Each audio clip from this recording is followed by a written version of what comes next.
see, I'm blinded by your love. You follow me, but I don't know where to go.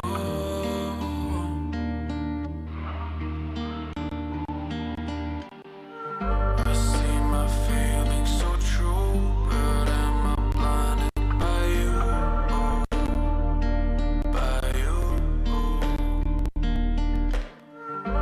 Made it all the way through, but am I blinded by you? By you.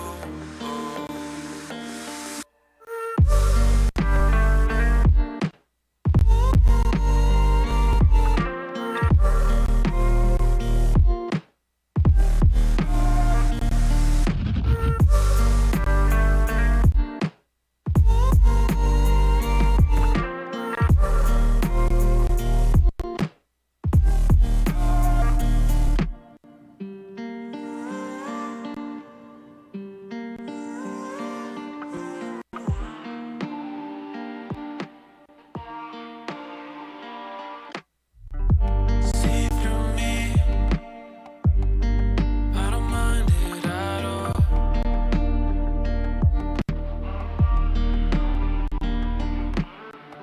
Make me believe that you're all that I know.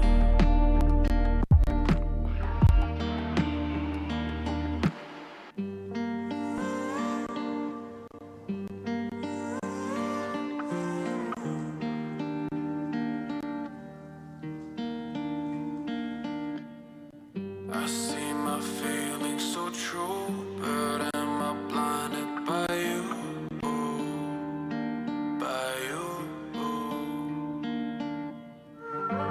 Made it all the way through, but am I blinded by you? By you.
she goes, unnoticed she knows, no limits she craves, attention she praises, an image she prays to be sculpted by the sculptor.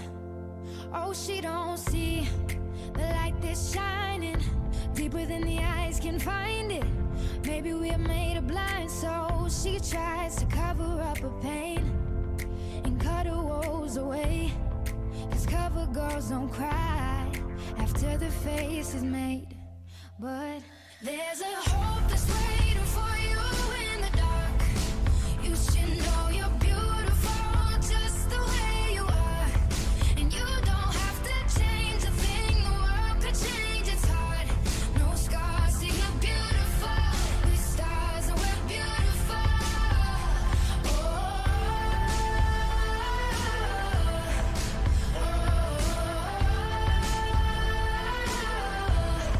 And you don't have to change a thing, the world could change, it's hard. No scars, see you're beautiful. We're stars and we're beautiful. She has dreams to be an envy, so she's starving, you know. Cover girls eat nothing, she says. Beauty is pain and there's beauty in everything. What's a little bit of hunger? I can go a little while longer. She fades away, she don't see her perfect, she don't understand she's worth it. All that beauty goes deeper than the surface. Oh, oh. So to all the girls that's hurting, let me be your mirror, help you see a little bit clearer, the light that shines within. There's a hope that's waiting for you in the dark. You should know you're beautiful just the way you are. And you don't have to change a thing, the world could change, it's hard. No scars, see you're beautiful. We're stars and we're beautiful.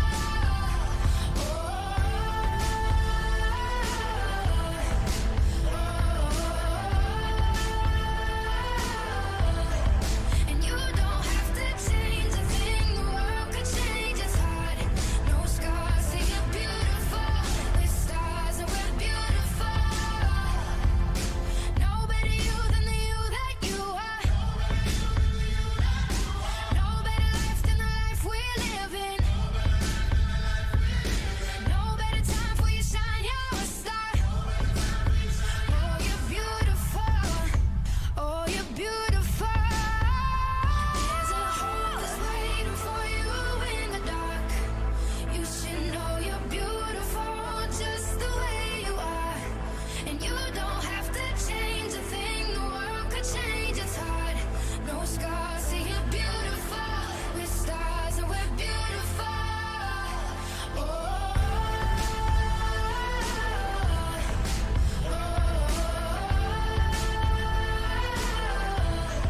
And you don't have to change a thing, the world could change, it's hard. No scars, see you're beautiful. We're stars and we're beautiful.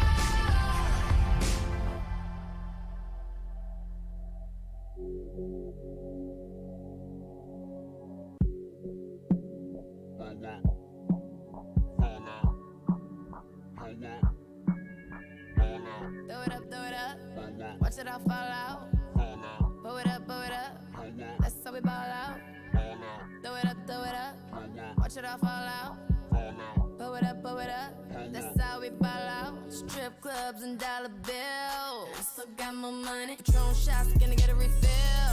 I still got more money. Strippers going up and down that pole. And I still got more money. 4 o'clock and we ain't going home. I still got more money. Money make the world go round. I still got more money. Dance make your girl go down. I still got more money. Lot more where that came from. I still got more money. The look in your eyes, I know you want some. I still got more money. All I see is signs. All I see is dollar signs. Money on my mind. Money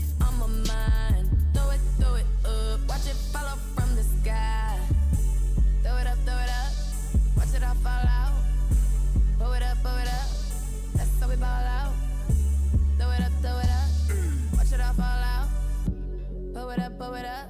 That's how we ball out. That's how we ball out. That's how we ball out. That's how we ball out. That lake cost 100 bills, and I still got my money. Gold all up in my grill, and I still got my money. Who cares how you haters feel? And I still got my money. Call Jay up and close the deal, 'cause I still got my money. My fragrance on and they love my smell.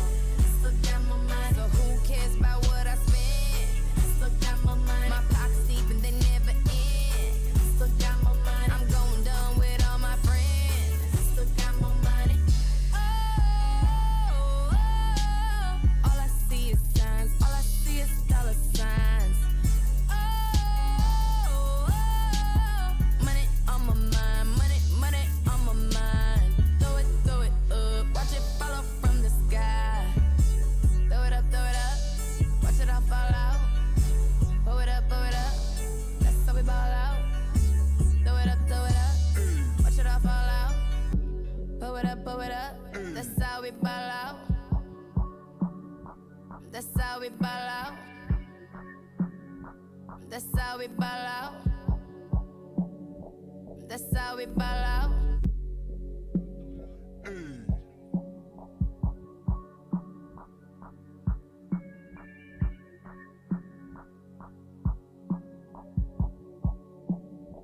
That's how we ball out.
morning, morning, good morning.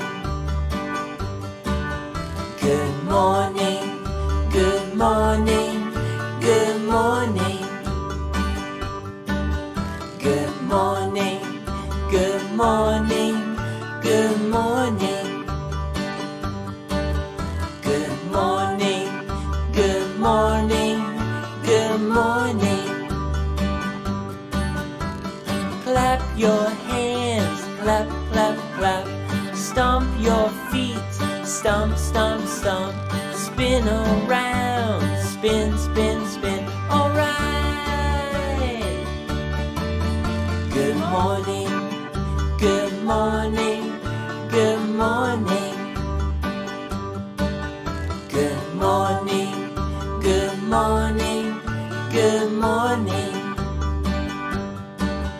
Good morning, good morning, good morning. Good morning, good morning, good morning. Wash your hands, wash, wash, wash. Shake your hands, shake, shake, shake. Brush your teeth, brush, brush, brush. All right.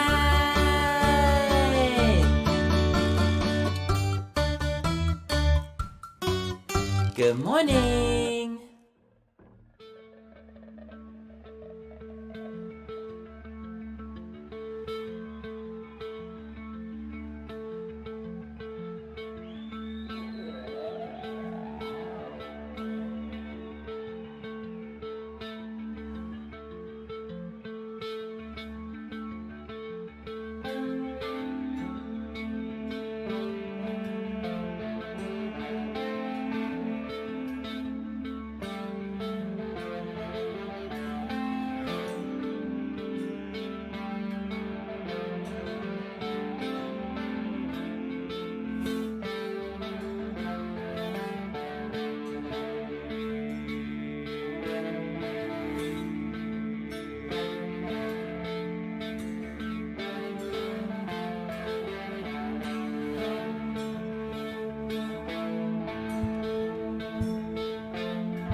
No, lady, how about you shut the up? I'm doing Bluetooth, bitch!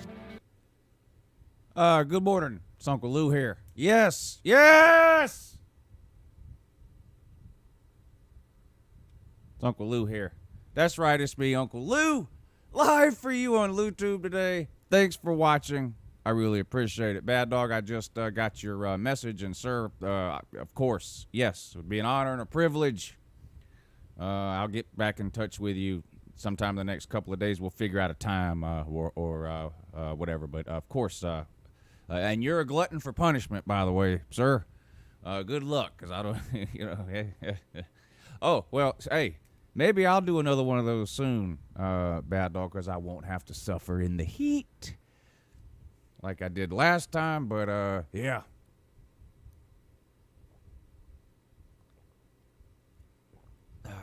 Anyway, how you guys doing? Did y'all have a good weekend? Welcome to the morning show with Uncle Lou and BVD. BVD, of course, what will be joining us soon on the phone, I'm pretty sure. Saw him in the comment section, so he is alive and awake, unless someone killed him and hacked into his account. We'll find out soon. Sorry about that. Anyway, hope you guys had a great weekend. Weird weekend in the world of college football. One of the weirdest weekends maybe ever in college football. You know, some up, some down, mainly down. Things appeared to be really dangling by a string, and I still think they are. But there was a lot of things that happened over the weekend, a lot of things that people are trying to get to happen. Oh, yeah, good morning. Yeah, I've hacked BBD's account, so I'll be filling in for him today. Okay, good. Yeah.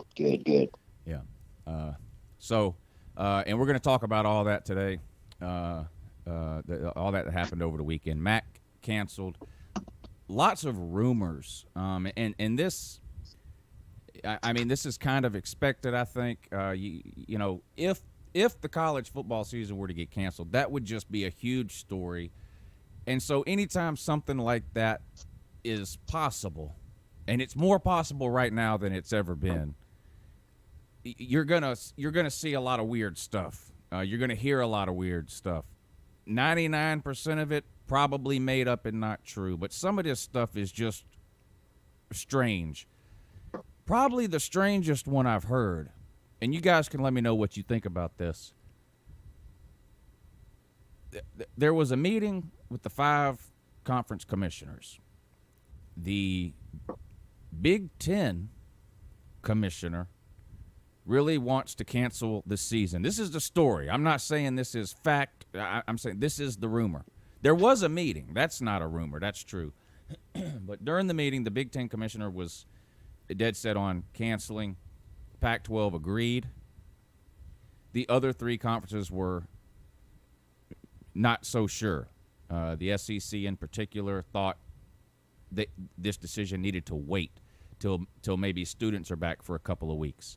Or something. But anyway, supposedly after the call, the administrators at Michigan, Ohio State, Penn State, and Nebraska, 4 Big Ten schools, were in touch with the Big 12 about joining the Big 12 for 2020 only. Interesting. Now that would be... I mean, and before you say, oh, that would never happen, Notre Dame is in the ACC for 2020 only. So the idea of a team joining a conference for a 1-year period of time, it's not like that's never happened before. It literally just happened. Now, it's easier for Notre Dame, obviously, because they weren't currently in another conference, like, of course, Michigan, Ohio State, Penn State, and Nebraska are. That would give us 3. It would be the Power 3. It would be the ACC, the SEC, and the Big 12. And each conference would have 14 teams for this year. Would be very interesting if something like that happened. I'd be down for that. You want to know who is the most against that? Take a wild guess. Who does not want that to happen the most?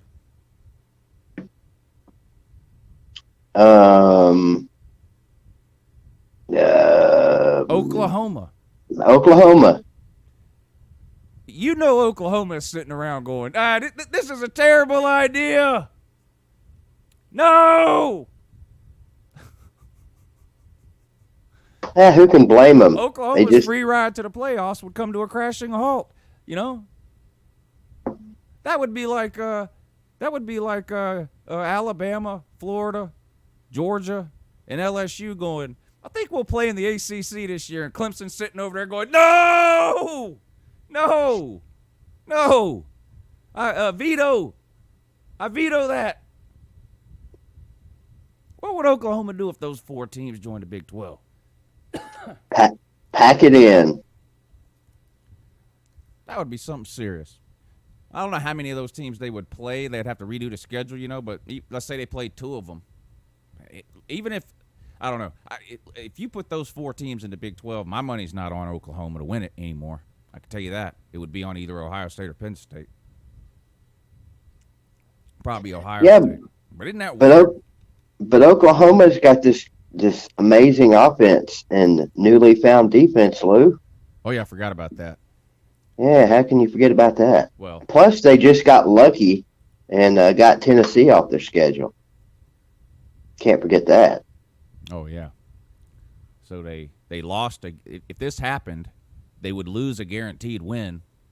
Hey, watch it, mister. And gain several guaranteed losses. Watch it, mister. What a terrible what a terrible outcome for Oklahoma that would be. It would be strange. Of all the stuff I've heard this weekend, that's probably the weirdest one that actually that at least makes a little bit of sense. I've heard some other stuff that's just so far out there. I'm just like, oh yeah, okay, yes, just stop. But BBD, we'll stick to football, and then we'll get to the help chest haul here in a second. But let's keep going with the football here. But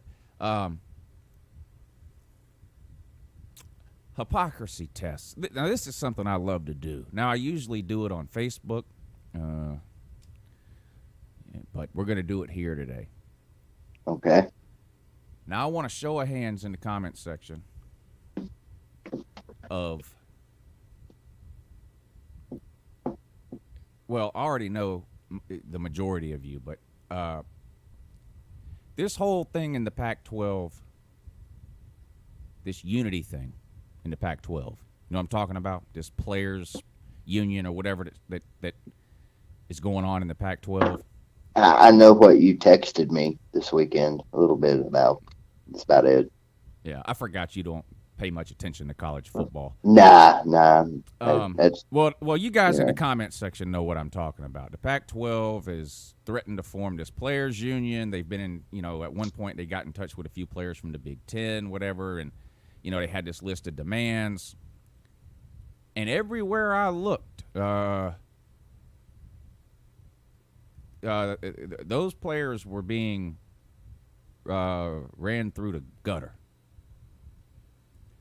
Selfish, greedy. I hate these people. Stupid, West Coast, blah, blah, all that.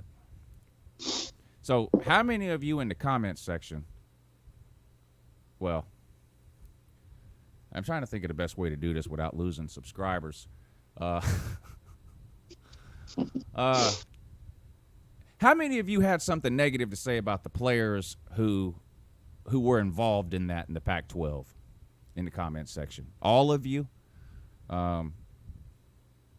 Or better yet, how many are willing to admit that you had something negative? Yeah, well, I've seen the majority of them say what they have to say about that whole issues. But type a 1 in the comments section if you had something bad to say about those players in the Pac-12 forming the union. Type a 1. Type a 2 if you love those players for doing it.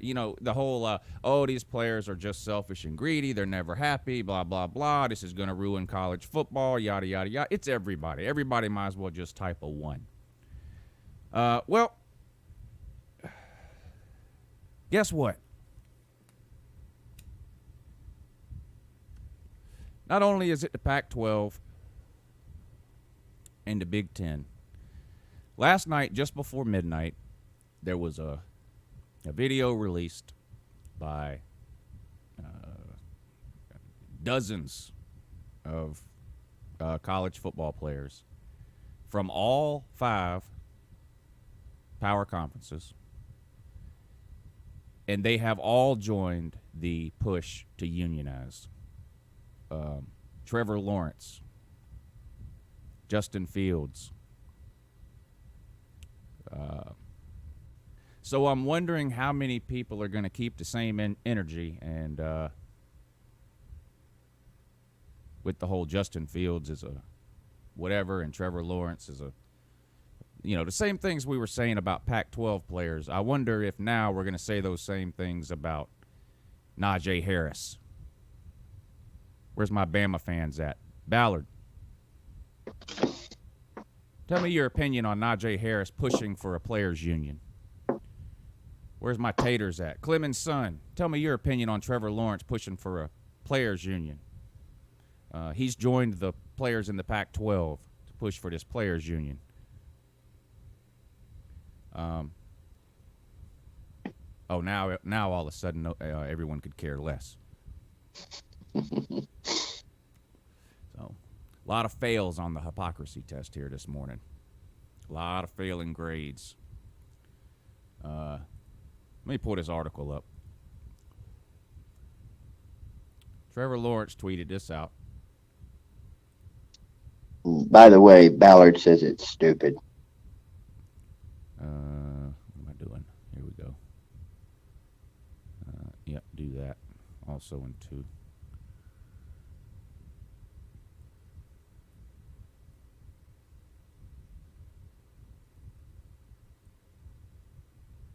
This is a tweet from Trevor Lawrence. These are Trevor Lawrence's demands. and all these players, and I'll give you a list in a minute. But Trevor Lawrence tweeted this. A bunch of players tweeted this out, but this is a tweet from Trevor Lawrence. Hashtag We Are United. That's the Pac-12 hashtag, and then hashtag We Want to Play. We all want to play football. Establish universal mandated health and safety procedures and protocols to protect college athletes against COVID-19 among all conferences throughout the NCAA. Give players the opportunity to opt out and respect their decision. Guarantee eligibility whether a player chooses to play the season or not.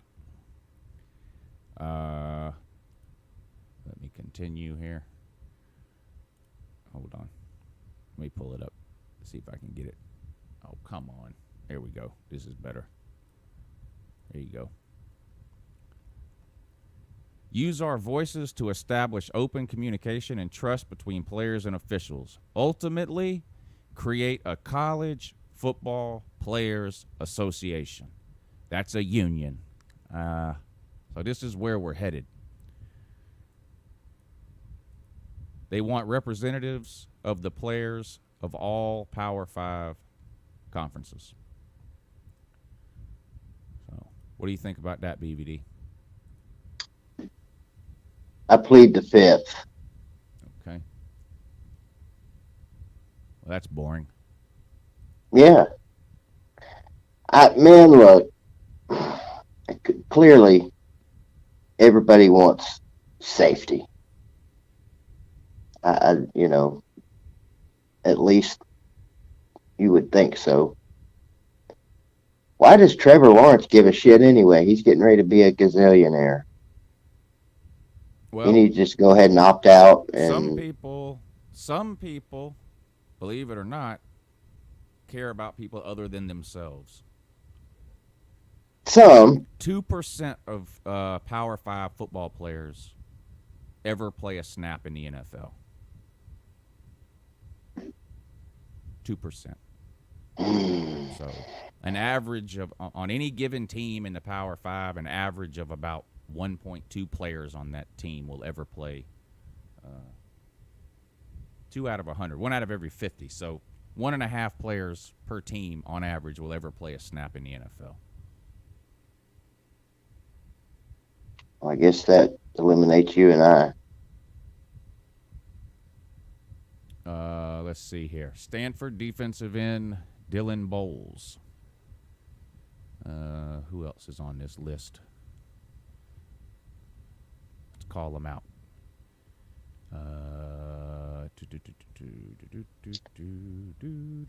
Clemson running back Darian Rencher. Clemson quarterback Trevor Lawrence. Who else? Here we go. Alabama running back Najee Harris. Ohio State quarterback Justin Fields. Oklahoma State running back Chuba Hubbard. Oregon's Panay Sewell. First round draft pick next year. Offensive line, probably top 5. Johnny Johnson III. Javon Holland. Kayvon Thibodeau, the number 1 ranked high school recruit in America 2 seasons ago. Utah's Nick Ford. Washington State's Dallas Hobbs. Michigan's Hunter Reynolds. So players from all 5 conferences now are demanding a players' union. What do we think about that comment section? What does Lou think about that? I think it's inevitable, but I think it's gonna change some things about college football that a lot of us don't want changed. I think a lot of good will come of it. Well, I mean, you can say this about almost any. Almost nothing is all good or all bad ever, just in life in general. I think there will be some good things that come of this, and I think there's gonna. And I don't even know if bad is the right word. There's gonna be some things that come from this that the majority of us college football fans, may not like, or. There's a reason a lot of us love college football and are either don't like or just casually get involved with the NFL. It's because we like the college game. things like this, unionizing is a step, in the wrong direction in some ways. As far as what a lot of people think. Moving beyond 2020 and the whole COVID thing, how much of an effect does this have on college football beyond all this? Well, before we get to that, let's talk about the effect this is going to have on this year. I know that video I made yesterday was really long, and hardly anybody ever watches all of a 25-minute video. But I mentioned in that video that the momentum towards canceling the 2020 season it is in part due to COVID-19 and health and safety concerns. But there was several reports out yesterday that the decisions to cancel the season for some of these Power 5 conferences, COVID-19 may be the reason they give, but the real reason is they do not want the players organizing, unionizing. They don't want to lose control. And they feel like the only way to prevent that happening at this point is to cancel the season and hope that this just goes away. Right. Now, that gives you two ways to look at what happened at midnight last night with Trevor Lawrence and Justin Fields and all these other really high-profile players. Clearly, they want to play. But the idea that almost everyone now in college football in all 5 conferences is supporting the idea of unionizing, I'm not sure that I'm not sure how much of a push that will make towards the Power 5 commissioners to keep the season. It may have the opposite effect if those reports from yesterday about them being more afraid of the players unionizing than COVID-19, if those reports were true, this thing last night, now the whole we want to play thing that took off yesterday afternoon, I think that could have and did have a positive impact. But late last night, when it became a union issue, that could end up having the opposite effect that they wanted. And now there's nothing in those listed demands about money. But once there's a union, that's the inevitable next step. In fact, if you go look at the Pac-12's original list of demands, it involved things like revenue sharing, guaranteed medical insurance for 6 years after you graduate. And I'm not here to say that the players deserve that or don't deserve that. The only point I'm making is that the people that run college football, listen, human beings are not in the habit of relinquishing power. It's not in our nature. We instinctively we want to gain power. It's in our DNA. Yeah. You can, everything from, what do people say about politicians all the time? It seems like the only thing they care about is getting reelected. You hear that all the time. In the business world, not very many CEOs show up to work one day and go, you know what? I really don't like being in charge. Let me step down to something lower. That's not usually the case. It's usually somebody lower trying to figure out how can I become the CEO, and so these Power 5 commissioners, the school presidents, they're not excited about the possibility of losing control, power, and of course money. Now, I do think it was a smart decision by the players not to include money in this sort of revamped list of demands they put out last night. Because, for one thing, there's nothing that can be done for this season money-wise. So, like, the whole Pac-12 thing, like, we're not playing unless you meet all these demands, and one of the demands was revenue sharing. Anything involving that is going to take a long time to negotiate. That's not something that can be done in a month. You know, you raise your hand and say, we want money, and a week later, there's a plan in place on how to do it. Look how long it took through the court system and just all kinds of things just for players to get the name, image, and likeness agreements that go into effect next year, or 2021 next year. So I do think it's good that, well, maybe not good, but I do think it was smart of the players not to include the money thing, because most of the things on this list. Let's start with the first one. Universal. Well, this may be a little bit of a problem. Universal mandated health and safety procedures and protocols to protect against COVID-19. We talked about this before. The Power Five needs a commissioner.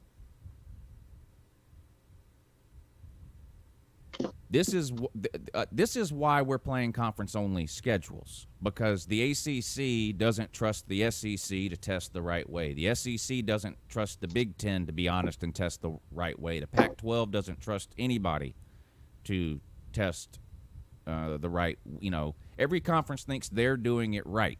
Remember when the Big 12 first went to 10 teams and tried to convince people that they were doing it right and everyone else was doing it wrong? Mm-hmm. Oh, we have 10 teams. We don't need a conference championship game. We're the only conference that has a true champion because we play a round robin. Every team plays every other team. We're the ones doing it right. And then they kept missing the playoffs and not making the title game because they only had 12 games and no good teams. And what did they do? Petition the NCAA for a waiver so that they could play a conference championship game even though they only had 10 teams because the rules said you had to have 12. So they realized they were wrong. But everyone always thinks they're doing it the right way and everyone else is doing it the wrong way. So universal mandated health and safety procedures, who's going to mandate that? Right now, there's no one to mandate that. There's no one over the Power Five. There's Mark Emmert over the NCAA, but he has literally zero power anymore. The NCAA, in terms of telling the Power Five what to do, is, I mean, they have no power. There's nothing they can do. They just make suggestions. Yeah. I mean, they can still do probation and things like that, but as far as telling a school you're going to play 10 games or you're going to play 12 games or you have to test this many times, there's nothing. The NCAA put out a list of guidelines 2 months ago. None of the Power Five conferences' plans mirror those guidelines. They all came up with their own. So this universal mandated health and safety, I think we all agree that's a good idea, but universal means one for all. You know what I mean? One yeah, good policy. luck with that. Who is going to implement that? You know, are the Power Five commissioners going to get in a room and just agree on one plan for everybody? That's not likely. Or else it would have happened. It would have happened. You know, we would have, but that didn't happen. So every conference said, well, screw you. We're only playing on our own. We're only playing each other then. We're only, you know, the SEC said, screw it. We're just going to play SEC teams. Same with everybody else.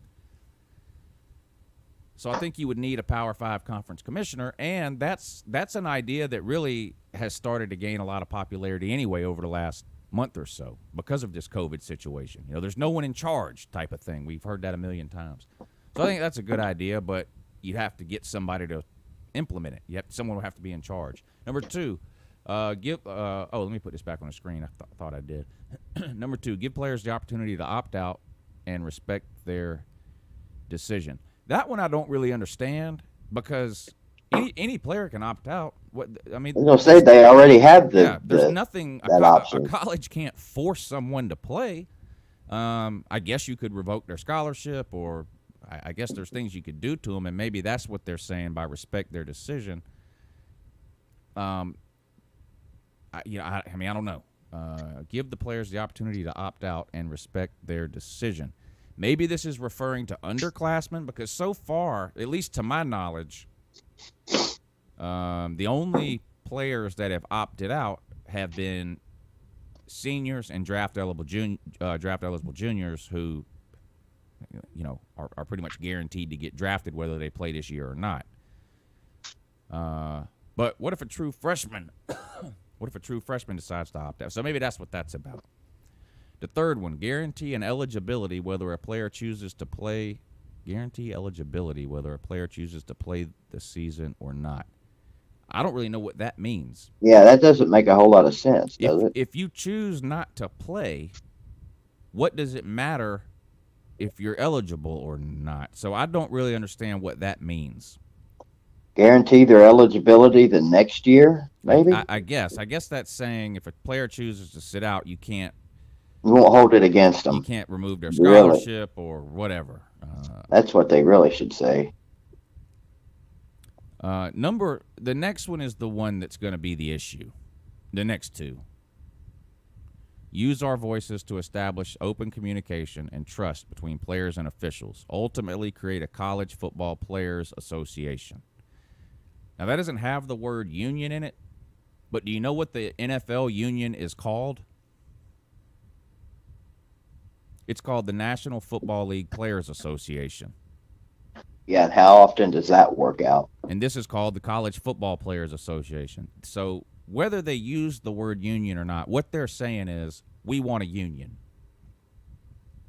And representative of the players of all Power 5 conferences, and that's how unions work, even in the NFL. You have, the Falcons have 53 players. They don't all go to the union meeting and yell. Each team has a union representative, or maybe a couple of union representatives or whatever. And that's what they're asking for here. So the other than the last two, all of these, we want to play. Well, everyone wants that. Establish mandated health and safety procedures. Who's going to say no to that? Give players the opportunity to opt out and respect their decision.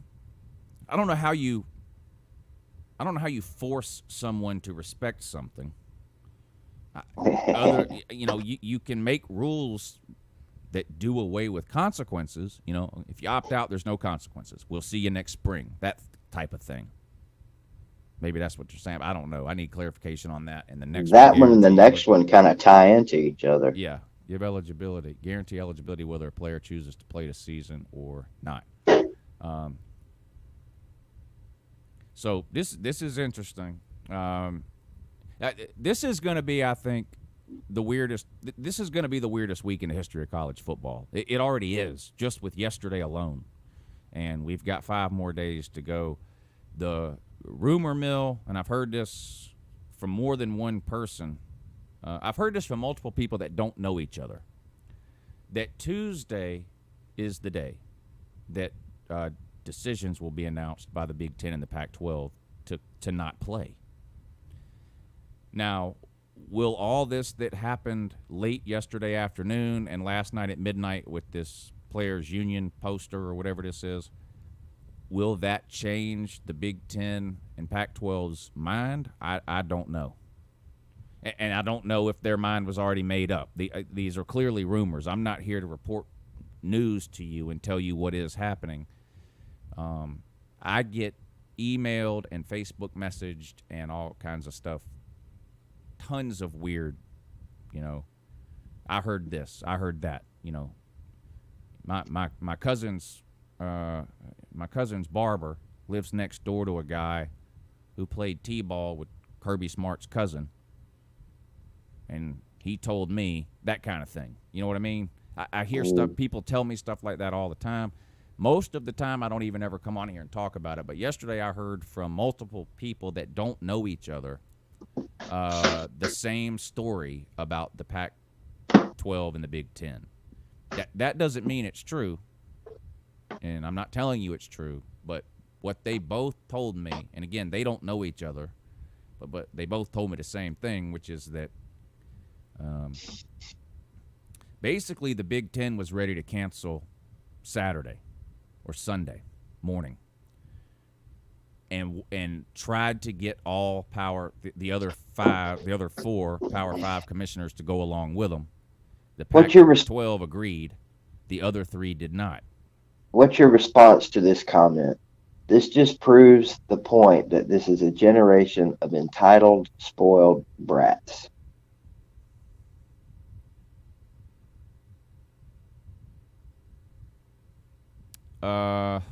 Some truth to that. Does it apply here? Interesting comment. I disagree. Is there not a truck drivers union, Slim? I mean, I know there is. You may not be in one. You ever been in a union, BBD? Nope.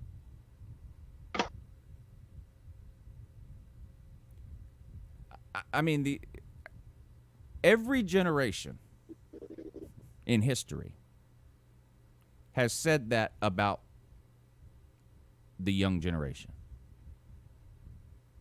Facts. The whole back in my day thing. That has been happening. That's been happening since before we learned Since to walk back in on the two day. legs. Yeah. You know, the whole back in my day speech. Every generation has been spoiled brats, according to the generation that came before. Are there spoiled brats? Clearly. Were there spoiled brats 20 years ago? Yes. 40 years ago? Yes. 60, 80, 100, 150, 200? Yes. Are there more now than there was then? I don't see any evidence of that. Hacking squares, baby. But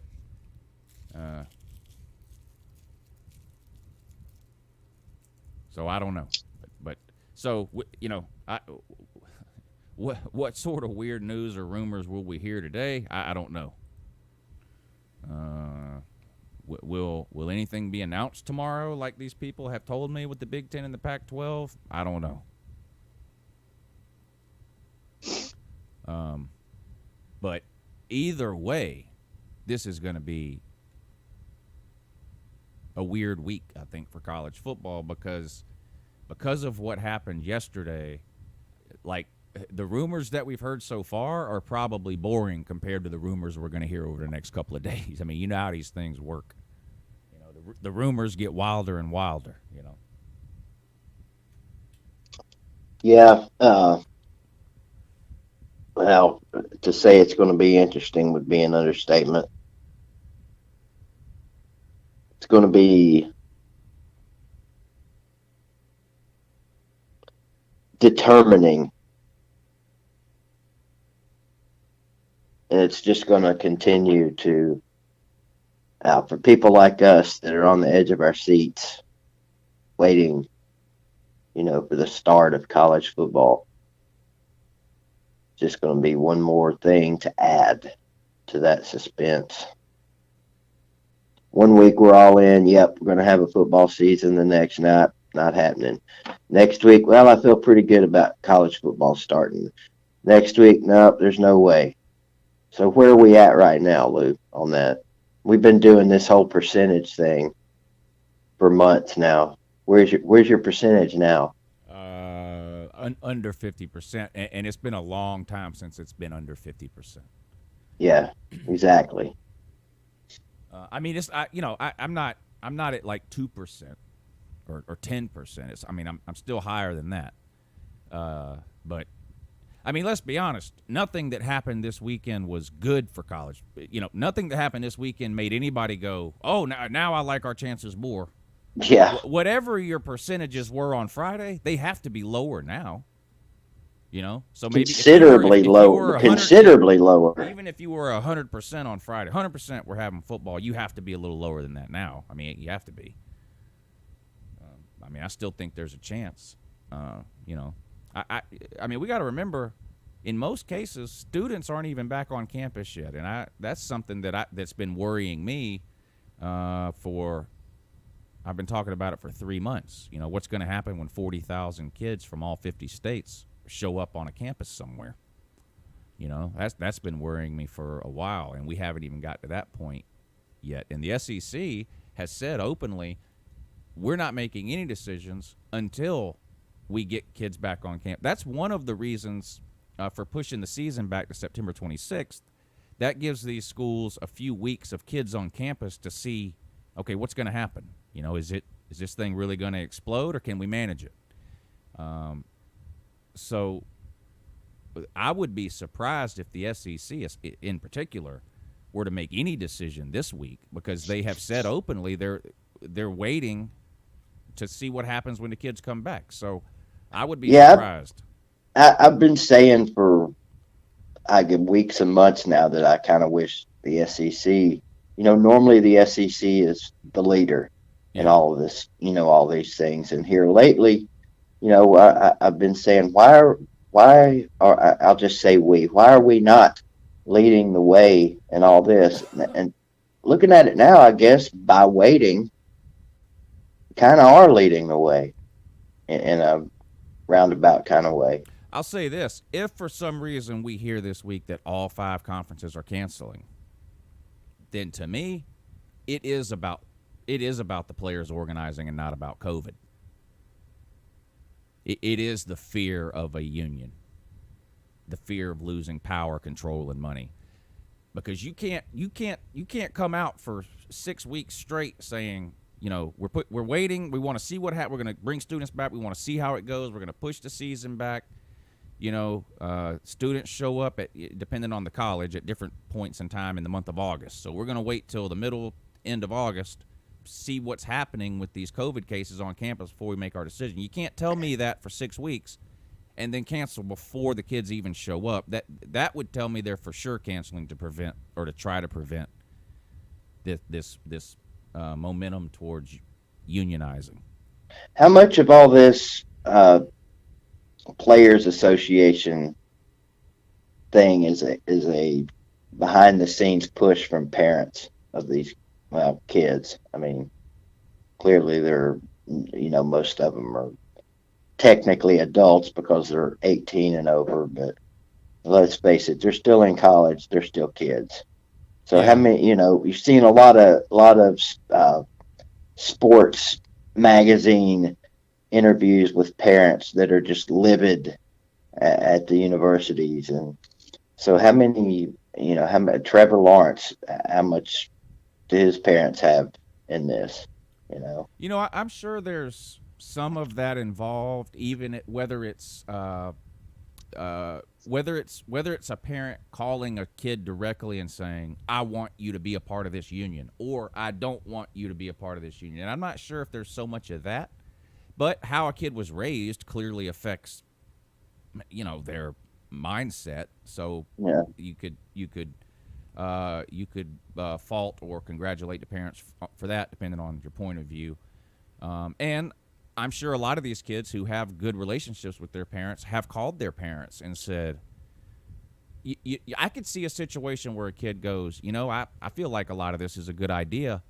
Here's what if you're second string and you're borderline whether you'll ever really play or not? I think it's pretty easy for people like Trevor Lawrence, Justin Fields, Najee Harris to come out and maybe say something that they know the coaches, the administration isn't going to like. Like, we want to unionize. What if you're Harrison Bailey? What if you're JT Daniels? You don't know whether you're even going to play this year. Do you risk? We all like to believe that. Did y'all play college? I know we didn't. Most of us, maybe none of us, I don't know, played college football. But I can just tell you from high school football, if the coaches didn't like you, you didn't play that much, unless you were one of the best players on the team, and then you got some leeway or whatever the case. But or unless mom and dad are big boosters, something like that. But the average kid, you mouth off to the coach. No, you're out. Let's play hypothetical. Lou, you've got a kid playing at Pig Knuckle State, and he's a sophomore. What do you what are you pushing your kid to do in this situation? I really think it would depend on a lot of what we just talked about. Is he fighting for playing time? Is he a guaranteed starter? Does he have NFL potential? What's his current relationship with the coaching staff? Is he has my kid been in and out of the doghouse with the coaches his entire time on the team? I don't think there's a guarantee. I can't say definite one way or the other what advice I would give my kid in that situation. I do believe that playing college football at a big-time school is it's clearly a once-in-a-lifetime opportunity that, 1% of high school players get, less than that probably, to play at one of these big-time Power 5 schools. So on one hand, I do believe that, the players should be grateful for the opportunity. I also don't believe the players should be walked all over. The situation at Colorado State, whether that's true or not, I don't know. If it is true, that's absolutely horrible. Yeah, it's unexcusable, unacceptable, all kinds of going on out there. You would basically order the players not to report any COVID symptoms to school officials or whatever. That is absolutely unacceptable. If I'm a parent of those kids, I'm thinking, football aside, do I want my kid around these assholes? Do I want my kids learning? That's shit. Bad morals on up. Jake Does Sports says what happens at Colorado State. I'll just go over it briefly because we talked about it last week. But a bunch of players have accused some of the staff at Colorado State of instructing them not to report COVID symptoms. Of course, because of what then happens. You have to isolate. You can't practice, all those kinds of things. I don't know if that's true or not, but that's what the players are saying. And they're also saying that basically none of the coaches are wearing masks, and right. Sounds like out in Colorado State, with no proof other than a good handful of kids saying it. The reality is COVID be damned. Because we're such huge college football fans. There are a lot of aspects of college football, whether it's things that are currently happening or things that used to happen, that aren't good, and we want to overlook them. We don't want to think about. I forget the movie. I think it's a college football movie. Maybe it was a show. A kid has some sort of knee or ankle injury or something, and the coaches keep shooting him up so that he can play. And then he blows Varsity Blues. Is that what? Okay, and then he blows his knee out, or was it his knee or whatever it was? Varsity Blues didn't make that up. Yeah. Things like that have happened. I get Mikey said Friday Night Lights. Actually, it's happened in quite a few of them. Yeah. Now that we're thinking about it. So, and we don't like to. I don't like to think about those things either. And I'll be I give the benefit of the doubt. Like even at Colorado State, I'm not gonna, the player said that, fire them all. No, but figure it out. Figure out what happened, because there's always two sides to a story. So figure it out. But the point is, stuff like that can happen. So sort of getting back to the unionization thing. In that respect, I'm okay with it.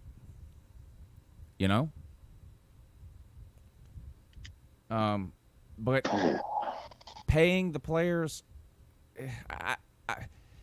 I'll be honest. My issue is not that these players don't deserve no money. It's not that I feel that way. I've yet to hear a reasonable, rational, or logical explanation on how anyone would do it. How would you do it? There's not a reasonable answer to that. The NFL has a salary cap, and so every team is paid the exact same amount of money every year. Now the players on the team make different money, but how are you going to salary cap 130 FBS teams? How are you going to salary cap it? Are you going to look at the poorest school and what they can afford and then set Alabama at that salary? Are you going to give Alabama the same salary cap you give UTEP? Yeah, and the big problem with that too is, using the NFL salary cap, the NFL doesn't have to concern themselves with who's getting what in Major League Baseball and the NBA. With the biggest issue to me, it seems like, with the players getting paid in college is the other sports, the other student athletes. Oh yeah, that's the other can of worms. What about the women's diving team? Yeah, that's the can of worms with it. Yeah, and never mind the women's the national champion on the women's diving team may have 500 people in their entire career see them play. Yeah. College football is the most polarizing. Hell, it's the most polarizing event on every Power 5 campus. Yeah. And then even just getting back to the football team. What about a walk-on? What about the third string left tackle? What do they make compared to the starting quarterback? And is it the same for every player? It's like, okay, football players are going to make this much money. I don't care if you're the Heisman winner, or I don't care if you're only on the team because your dad and your great-granddad and your great-great-granddad went here and donated money to the school, so you're just on the team and literally no one knows who you are. Would it be everyone gets the same amount? Yeah. So I just don't know how any of that would work. Now, some other things I'm okay with, like maybe setting up some sort of a fund where they say, okay, every I don't know if you want to break it down to school or by conference, but you say, okay, every Power 5 conference, so the SEC, has to take 10% of their revenue from football every year, put it in some sort of a trust. And if a kid plays football for you and 4 years after he graduates, he's not playing in the NFL, making he gets X amount of dollars from that fund or something. Even the medical thing, I think I'm kind of surprised that's not the case already, to be honest. I mean, this isn't 1970 anymore. We all know that football you can get injured in football, and some of those injuries can have lingering effects. So, I know they get world-class health care when they're there, but what about the kid who gets 3 concussions in college and has to quit, and maybe when he's 25 he's having some issues? So, like the 6-year thing that the Pac-12 came up with, I don't know where they got 6 years from, but or if that number needs to be adjusted up or down. But I would be okay even with, we're going to cover your medical expenses down the road for anything that ties back to football. Now, if you play football for a couple of years and then 10 years later you get in a car accident and break your leg, the school shouldn't have to pay for that. But if it's if you Well, what if you will just use Trevor Lawrence? What if you're Trevor Lawrence and you get done at Clemson? You're clearly going on after your college career and making millions in the NFL. Does he really need Clemson to take care of his health care for 6 years after he's gone? He would have health insurance if that was the case. This would clearly be for somebody that, for whatever reason, doesn't have health insurance 5 years after they graduate, but is still having medical which issues. Would probably be 95%. I don't know about 95%, but I'm sure there are a lot of, especially Division I FBS football players who go to college with the intent of making it to the NFL, and maybe don't graduate. or do graduate but for whatever reason can't get a job, don't want a job, whatever. I don't know. So maybe somebody like that, it would help. If you're in the NFL, you don't really need anything. The NFL's taking care of you at that point. Or if you have a job with, if you don't make it in the NFL, but you graduate with a computer degree and you're, making $150,000 a year from Microsoft, you probably don't need Georgia to pay for your whatever ankle surgery 4 years after you graduate. But for the players that do need that, I would be okay with. Maybe the college is stepping up and doing that. How this might go back to the entitled spoiled brat comment earlier. Even though you're going to have the guys that don't have to worry about that after they're out, they're still going to bitch about it. Hey, how come you aren't taking care of my medical needs? So what if I made $30 million last year? Yeah, and we have to remember too that players are making more money in college football right now than they ever have legally.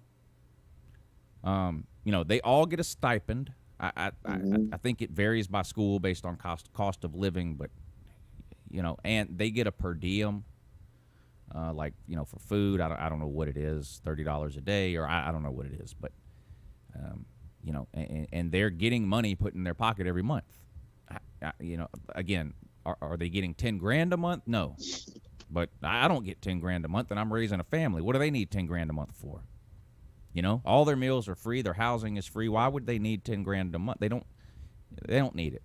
But boats and hoes, Lou. Well, that's the thing. They're not allowed to work. So I've always been okay with the players getting X amount of dollars, whatever that amount is, so that on their bye week they can take their girlfriend out to the movies. I mean, I wasn't raised in a rich household, but I never went without anything I needed. But a lot of these kids, they get to college and it's the first time they've eaten 3 meals a day.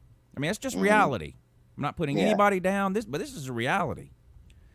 There's a lot of football players who are living 100 times better at college than they ever lived at home. And they don't have parents that are sending them $500 a month allowance or spending money, So, and they can't get a job. They're not allowed. So I'm fine with the stipends and the per diems, Give the kids some money so they can go bowling on a Tuesday night or whatever, I'm all for that. But the idea that college players should or need to be making $50K, $100K, $200K a year, no. First of all, there's just way too many. The NFL's got 53 players to pay. There's 100 players on a college team. 85 of them are on Scally, but there's well over 100 when you include walk-ons and practice teams, scout team. And there's 130 teams. That's 13,000 just FBS college players. 13,000. The NFL has 53 times 32. So what was that, 1,500? 1,500 players in the NFL to pay. 13,000 FBS players to pay. I know college football makes a lot of money. They don't make that kind of money.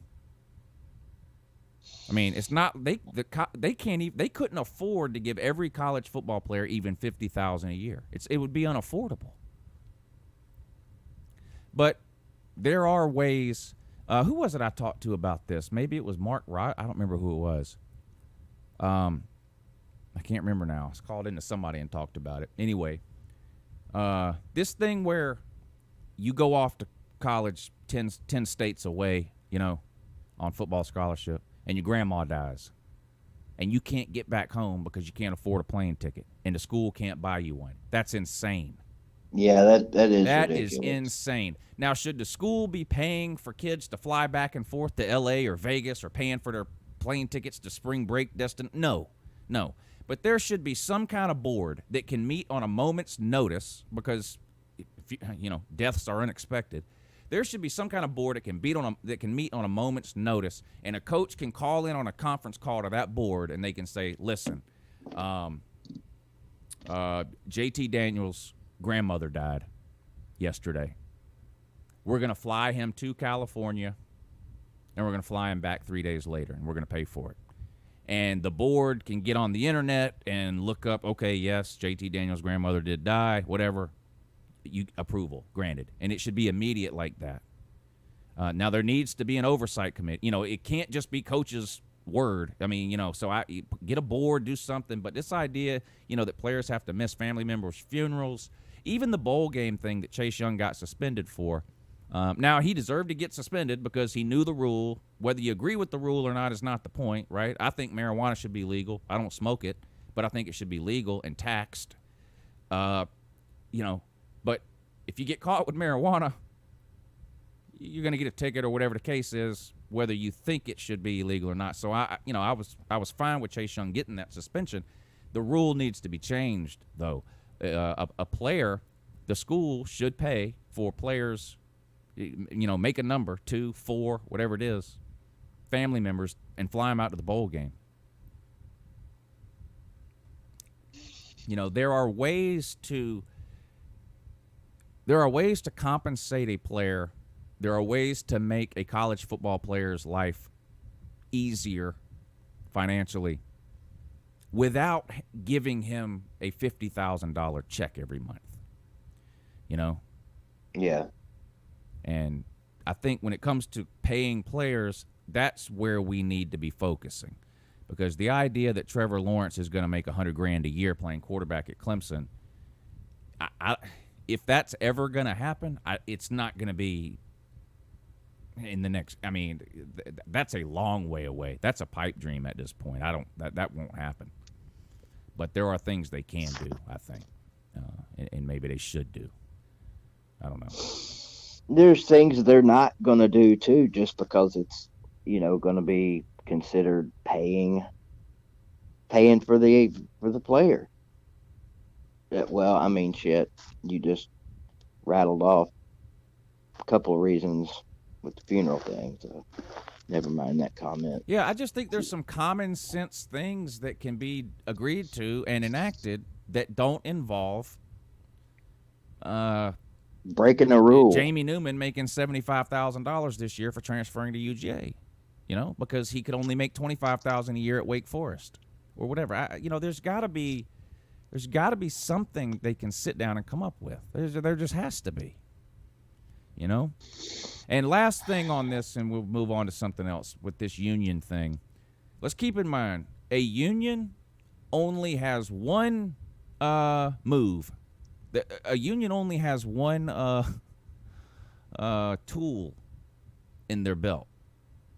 It's rarely used, but just the threat of it is usually enough to create the change that they're looking for. But how many people? And I'm on the fence. Well, here's what. Generally speaking, I'm pro-union. There are certain things that I think the union has outlived its usefulness. There are no sweatshops in this country. People are not making $2 an hour. People aren't being forced to work 100 hours a week. So some of the union stuff has outlived its usefulness. But the only tool they have, and if you're in favor of the players organizing and unionizing, are you prepared?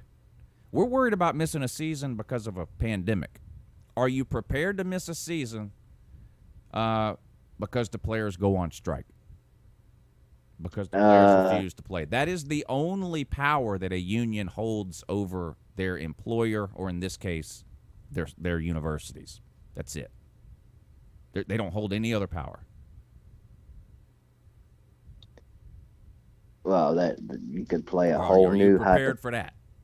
And again, I tend to lean more towards being pro-union than against, even though there are things about the union I'm against. It's a gray area for me. It's not black or white. I'm not 100% pro-union. I'm not 100% against unions. There's some good and bad. It's a gray area for me. But are we prepared? Instead of sitting around here wondering about how, oh my God, let's wear a mask and stay away from large groups. Let's try to get these COVID numbers down so we can have a college football season. Instead of arguing about that all summer, are we prepared to sit around and argue about the players sitting out, choosing to sit out? Because if they unionize, that's the only power they have. And they may not sit out, but there will be a lot of years where the threat of it is hanging in, where there will be years where the season is hanging in the balance all summer, and we're sitting around all summer like we did this summer, wondering if we're going to have a season. Oh my God! The players over want, something. Yeah. Yeah. The players want A, B, and C, and and Power Five is saying no. Oh my God! Are we? Nobody have a wants that season? headache. It would be the same thing for a different reason. Are we prepared for that as fans? Because that's where this is headed. That's where this is headed. But anyway, if you have a Twitter account, if you use Twitter, it might be worth your while over the next couple of days to go to Twitter once every couple of hours, do a search for college football, because I am sure we are going to see some wild stories, some wild rumors, anonymous, the whole anonymous source thing. Everybody's going to have a story where an anonymous source told them this is happening on this day, according to a highly placed source at a Power 5 school somewhere in the Southeast. And you're like, oh my God, this guy really knows something. Or maybe he made it up. There's going to be a lot of weird things happen this week in the world of college football. So Boy, wouldn't it be nice if we were getting ready to play some football? Is it still scrolling across the bottom of the screen, or did I delete it? Starting about a month ago, I had a countdown going on the bottom on the scroll down here on the screen. X amount of days till the start of college football, and I was using August 29th as the day because that was week 0. It's so confusing now. I just got rid of it. Yeah, week 0 brings on a whole new meaning at this point. I mean, you got the SEC starting September 26th. I think the Big 12 is starting September 5th still. The ACC, I think, is starting sometime in between those two dates. The Pac-12, I think, is September. Anyway, it's just been, so I just said, screw that. It is still up there. It says 26 days until so I got to delete that. I got to get rid of that. There's no point in the timer anymore because I don't know when the hell anybody's starting anymore. It's 26 days till something for sure. Just 26 not days football. till we were supposed to have college football. Yeah. Yeah. And I still believe if I was the Power 5 commissioner, I would have moved the season up to August 15th, whatever day a Saturday is around there, the middle of August. I would have moved the season up a long time ago, told all the conferences you're going to play 10-game conference schedules only. You're going to spread them out. With a week off between each game, and you're going to play so 20 weeks, 10 games. I would have done that a long time ago. I still think that's the best chance we have to have a complete season, regardless of what happens over the next couple of days. We got to remember, we're sweating the fact now. Is college football season going to start? We haven't even mentioned today. Is it going to finish? Yeah. I mean, where's your percentage on that? My percentage on it finishing won't change, unless the COVID numbers nationwide go way down or a vaccine comes out. Well, you remember not too long ago we were saying, well, let's wait and see. Let's wait till baseball starts back and let's see what happens there. Yeah. Before I'll say this: the baseball's had a lot of problems. I thought they would have even more. So yeah, baseball has done better than even I thought they would do. Now they isolate. It's not necessary. It's not really a contact sport. Can there be some contact in baseball? Yes. Is there contact between 15 or 20 people on every single pitch in baseball? No. So I do think football presents different challenges than baseball, but baseball has done better than I thought. I mean, it's been bad, Several players from the St. Louis Cardinals had to go to the emergency room from COVID-19. You had the whole thing with the Marlins. Lots of teams canceling games, rescheduling games, players isolating. So it has not gone perfect. It has not gone far from perfect. How about the NBA? Have you paid any attention to it? I have paid less attention to the NBA, but I do think the NBA has the best plan of any league. I think the NBA has the best chance of any league to make it through with the least amount of problems. They've got every team living in the same city by themselves, contact with no one outside the team, no travel, and they're all playing the games at the same arenas. Jesus. They're all in Orlando, and they've been there for 2 months. So they practiced there, they live there, they play there, they don't leave. College football can't do that. There's, you'd have to have 100 football fields in one location. Never mind the fact these are students that still have to go to class. So that's just not an option for football in general, particularly college football. I do think baseball could have done something like that. In fact, in Bad Dog, correct me if I'm wrong, they floated that idea early on to move every team to Arizona. This was back in like April or May when it was really bad, like in New York and New Jersey, but it was not that bad almost anywhere else. And they floated the idea of moving all the teams to Arizona and playing all the games at the spring training complexes in Arizona. Well, they changed their mind on that because by the time they got ready to play, the virus was everywhere, including Arizona. In fact, Arizona is one of the worst states right now. So they scrapped that idea. But Major League Baseball did at least look into the possibility of doing that. But it'll be interesting to see. It'll be interesting to see what happens. I'm still holding out hope we have a season like everybody. I want a season like everybody else does. This idea that if you're worried about the virus, that means you don't want sports is just potato.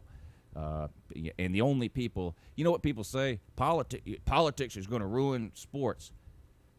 It's those people that are ate up with politics because they see everything in life through a political lens. I'm worried about players getting sick. I want college football, but I want us to find a way to play it safely. That's what I want. At the cost of not one. I'll be honest, and if you're on my Facebook page, you already know this, and I'm going to mention it because I talked about this a couple of weeks ago, that there was a guy I went to high school with, middle school with. I've known this guy since we played Pee Wee football together. I've known this kid since we were 7 years old. Easy is his name. Well, his name is Matt, but his nickname was Easy. Everybody called him Easy. Known this guy for 35 years since I was 7 years old. Pee Wee football, and we went all through school together. Played middle school football together. In high school, he switched to basketball, but we remained friends. And I mentioned that his wife, who's also 42, had coronavirus and had to be hospitalized and put on a ventilator. She passed away yesterday, 42 years old. Oh, shit. Perfectly healthy. That's terrible. Now, she was a nurse, so she had a lot of exposure. But in terms of, she wasn't 80, she wasn't 85. She didn't have heart conditions. She wasn't she didn't have COPD. She didn't have whatever else complicates coronavirus. She was a healthy 42-year-old woman.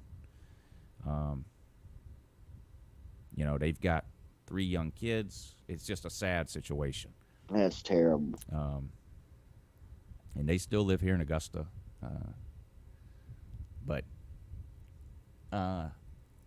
So 99.96% survival rate, that's great. That's good. That's a good thing.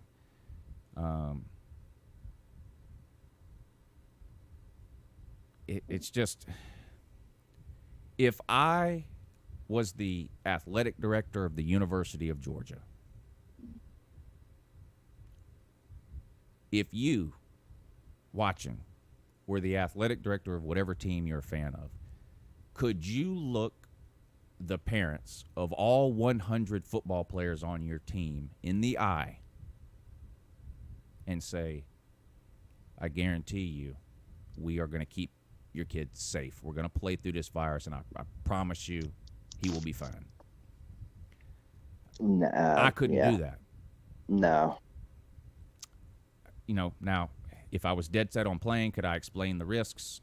And I've heard another thing that, listen, football is inherently dangerous. A kid could break his neck. Does that mean we quit playing football? There are certain risks that we accept in life. We let race car drivers go 200 miles an hour around a track. Celine, are you still in here? Because I know you don't watch much. Well, you'll know the answer to this anyway. BVD, if it starts sprinkling at a NASCAR race, what do? Yeah, they pack it up. That's it. They call it off. Have people ever died when it wasn't raining? Handful, one or two. So what's the difference? The difference is we accept certain risks. We accept the fact that this guy going around the track 200 miles an hour could die. It's happened. But if it sprinkles, we're not willing to. That's not a risk we're willing to take. So yeah, football is definitely the most dangerous sport on the planet. I think it's more dangerous even than boxing, whatever, MMA, whatever you want to call it. I think it's the most dangerous. It's also my favorite. I love it. I grew up loving it. I've played it. I played it from the time I was 7 to the time I graduated high school. It's been my passion almost as long as I've been alive. I absolutely love college football and football in general. It's very dangerous. We accept that. We have known that. When something else comes along, it's not as easy to accept that additional risk. If the decision to cancel college football is made, I'll be devastated. I do not want college football canceled. I don't. And I hope they can figure out a way to do it. I don't know what that way is. I'm not smart enough, but there should be somebody that is. They should be able to figure it out. I do kind of feel like the conferences kicked the can down the road and didn't. It still feels like they didn't have much of a plan. That's what it feels like to me. It was a whole bunch of we're waiting on this, we're waiting on this, we're Wait waiting and on see. this, we're waiting on this. The SEC just put their schedule out 3-4 days ago, and we still don't know the dates of the games. Why? Again, with the SEC, why? Because now you've heard all the conspiracies lately, right? Oh, the SEC just loves Alabama and Georgia. They didn't give them any extra hard games. So what's going to happen now if the schedule comes out and Florida has back-to-back road games against two pretty difficult teams, and Georgia doesn't have back-to-back road games all season? You see what I mean? It's going to be the same thing all over again. Why are you not just releasing this stuff all at the same time? I don't understand it. I don't get it at all. It's giving us something to talk about. BVD, doesn't this green screen look good? I can't see it. Okay, good. Good. You'd be mighty jealous if you did. I can always go back tonight and watch it. That's true. You could always do that. That is an option. All right. What time is it? That's what the smart people do. All right. Yeah, so just keep an eye out. Lots of college football news coming out this week, I'm sure. Will we know for sure at some point this week whether we're having football or not? No. Because even if they come out on Tuesday or Wednesday and say we're still playing, we all know that doesn't mean anything until they actually start playing. They could cancel at any time, but we'll see what happens. We got to help Chess Hall. Oh, boy. Now, I'm extremely worried about him. And me and you are in a good position, I think, to help him right now. And, again, I'm not letting any cats out of the bag here. But me and you have both had our problems. Correct. Both had our issues. I woke up this morning about 5:30, made some coffee, went out in the backyard for a while, sat on the porch, came out here about 6 o'clock, pulled up YouTube. Guess who was live streaming? Oh boy. Your first thought would be, well, camel toes. You know, who else live No. Who else live streams all night till 5, 6 in the morning? Yeah, No, Mosh. no, it was Chess Hall. You know. Yeah, it was Chess. It was Chess Hall. When I clicked on the live video, there was about 10 minutes of complete silence. Now, mind you, this was in the middle of the video. It wasn't like it had just started. It had been on for about an hour and a half, I think, by the time I clicked on it. And I clicked on it, and it's just, you hear a fan blowing, and that's all you heard. And I'm like, what is going on here? Sleep stream. Well, then he started talking. And I'm hoping I can play this. Let me see. Only 8:15. Just listen.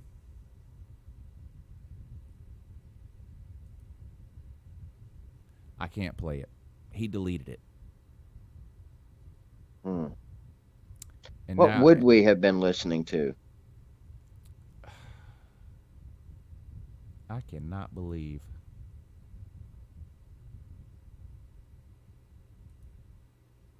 If he deleted that video, his ban is getting extended. Now I'm full blown curious. I almost feel like I can't say anything now, and that pisses me off because I put it in the title of the video. I talked to Chess Hall about it on his live show, and now he has gone and deleted it. And it would just be me making an accusation with nothing to back it up now. And this is a serious accusation. And I'm not sure it's one I want to make now without any proof or evidence. And he did not want me to do it. He was saying over and over, please don't do that, don't do that. And it wasn't anything I was going to do to embarrass him or whatever. He needs help. Me and you are in a position to help him because of our past experiences. Am I coming through loud and clear to you, or? I think you are. Okay.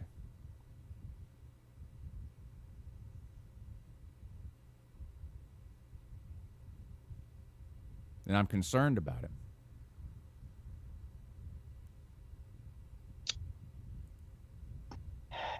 Chess Hall.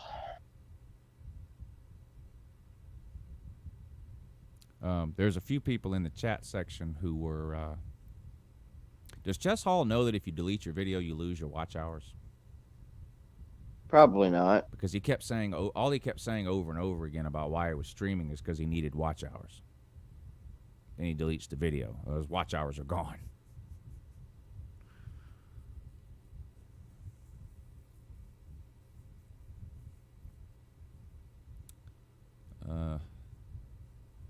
Is the ban up yet on your channel? No, this is the second week. He could have came back today if he would have won that contest. Okay. Yeah. But he lost. So he's got till Friday. Right. He can come I back. haven't decided yet. I haven't decided yet because he's been sneaking around, you know. Well, unfortunately, BVD, sneaking around is a symptom of his it is. Of the That's problem true. that he has. That's true. Sneaking around, lying is. I think that's up there at the very top Lying of the is list. lying is a definite symptom of this problem. Hiding things, right? Yeah. The YouTube equivalent of hiding something would be what? Well, I mean, deleting your video. deleting your video, trolling, maybe even in some way.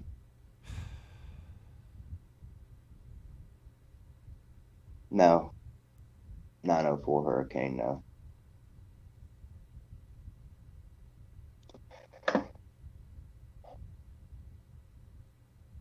I think I'm even more alarmed now than I was when I came to this conclusion a couple of hours ago watching him.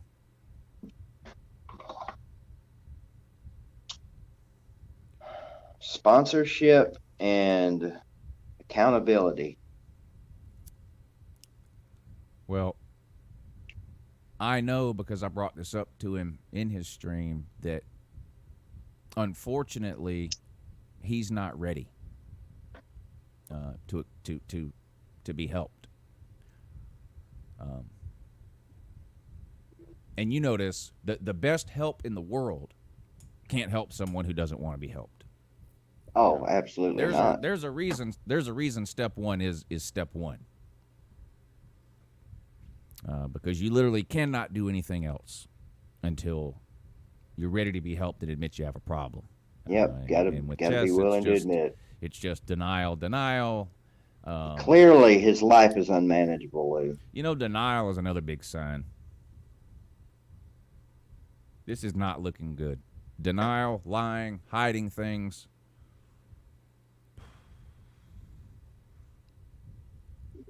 And, if I didn't care about Chess Hall, so what? You see me trying to help Camel Toes? No. No. But I do want, I want to help Chess. And unfortunately, I just don't think he's ready, BVD. I think you should, I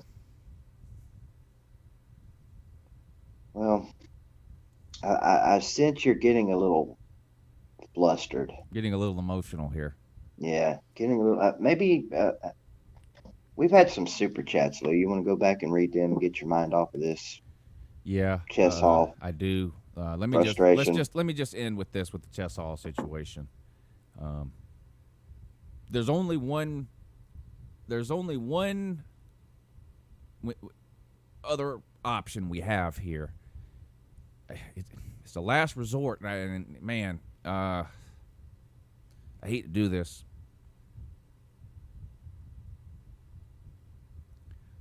We're gonna do an intervention. Okay. We'll get it set up. We'll get a couple other people in on it with us because the more, the better. Yeah, You've seen the show. You've seen the show Intervention, haven't you? Oh yeah. Okay. Yeah, that's what has to happen here. So we'll get that lined up. We'll get that lined up for another day this week. But anyway, on to the super chats that I ignored. Sorry about that. I got off on a rant earlier. Brian Biak, thank you for the super chats. He says, do you receive info from big UGA boosters? I've never had anybody send me something and say, hey, I heard this, and by the way, I'm a big UGA booster. So has a UGA booster ever emailed me? Maybe, but they didn't make it known that that's who they were if they did. Waikiki, thank you for the super chat, sir. A union is a double-edged sword. I've seen them do good and also do bad. Just depends on how they run it. But players only being there 4 or 5 years, I don't know. That would be odd, or not odd, but different than the NFL or any other sports union or even regular union. Is that you would the membership would be constantly rotating. The leadership of the union, the player representatives, whatever the case. You would assume that a player representative would only be a player representative for 1, maybe 2 years, because they're not, you're not going to come in as a true freshman and be your player representative, even if you're a starter. But as a junior or senior, you would. So that would be something that was, odd. Waikiki again says, how much will this affect conference realignment? I was convinced a couple of years ago we were headed towards a Power 4 of 16 teams each. I'm less convinced of that now. Yeah. If you guys remember, how the college football season is dangling from a thread. 5 or 6 years ago, the Big 12 Conference was dangling from a thread. It looked like the Big 12 Conference was about to disappear and go away. Mm-hmm. Missouri and Texas A&M had left. They weren't able to get any teams to join. They were so desperate they thought about bringing in BYU. I mean, that shows you how desperate they were. course, they came to their senses and told BYU no, unanimous vote. You know, we don't want your Flintstones brand of hypocrisy here. But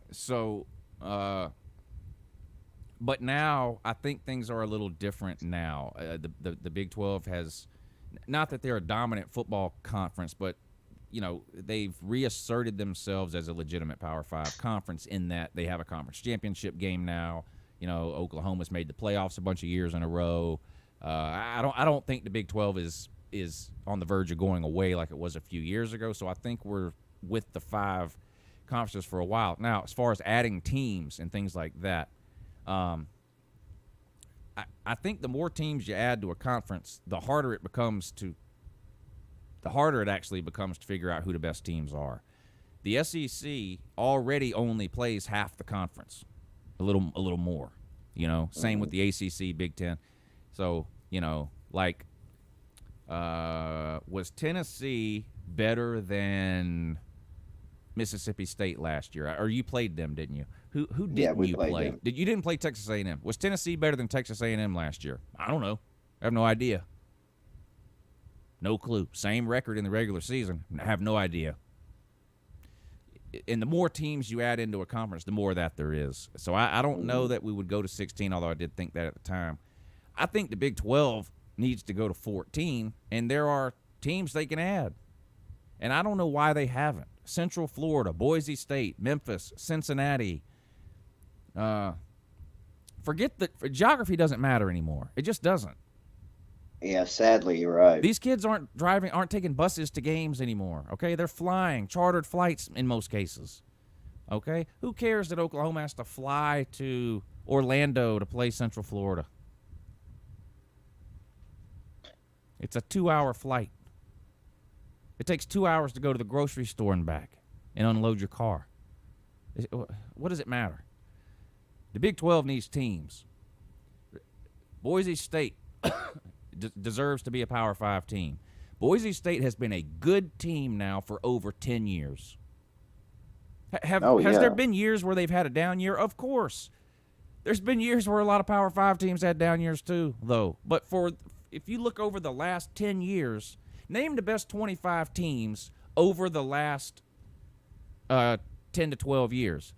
Boise State is one of the best 25 programs over the last 12 years.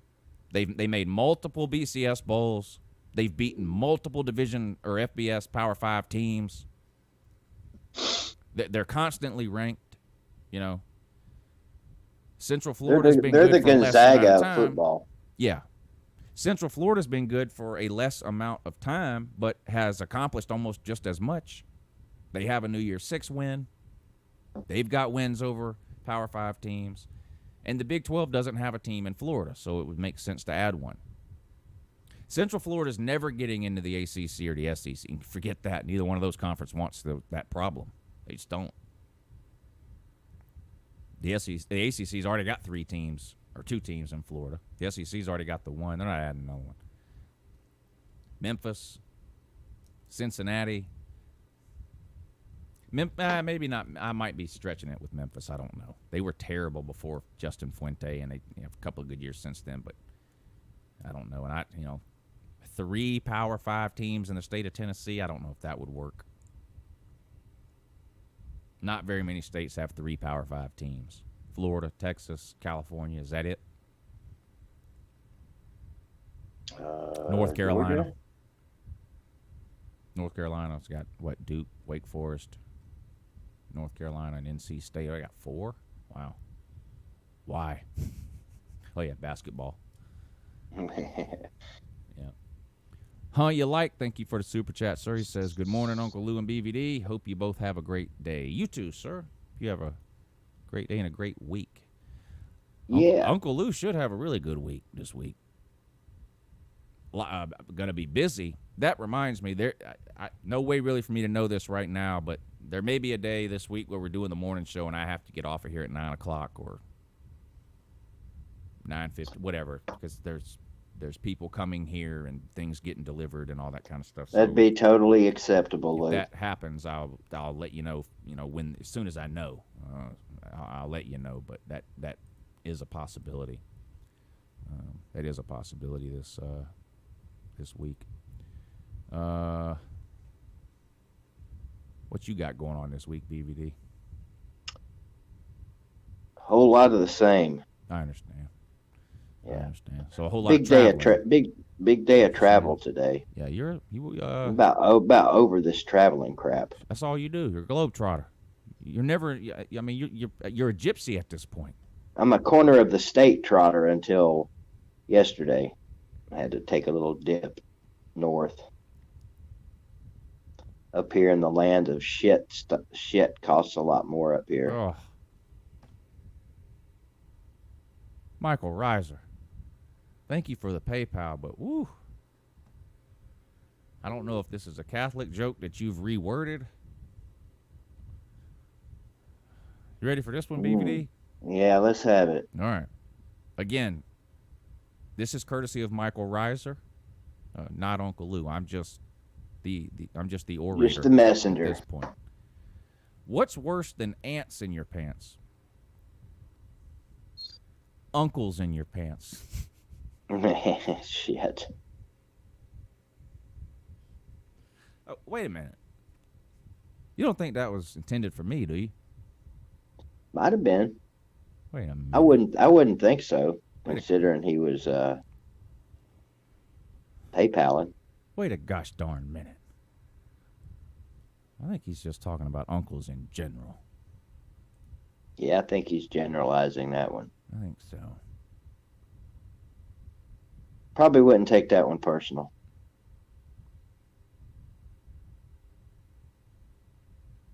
Do you know Mary was 12 years old when she married Joseph? Did not know that. Yep.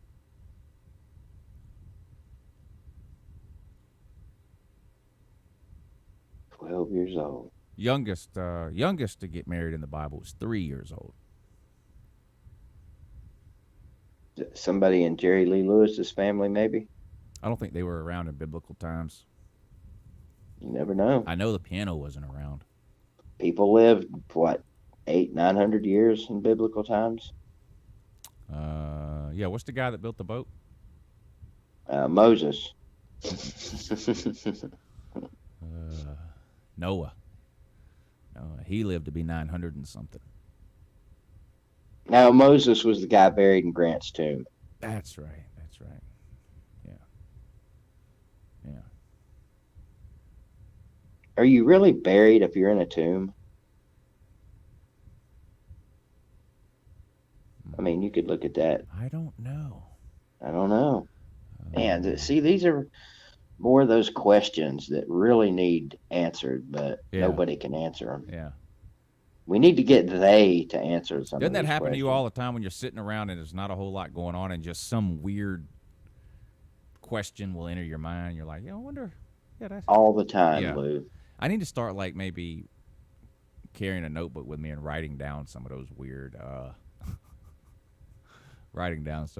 questions or something. But yeah, that happens to me too. One of my favorite ones still to this day is, why do we drive on the parkway and park on the driveway? Oh, yes.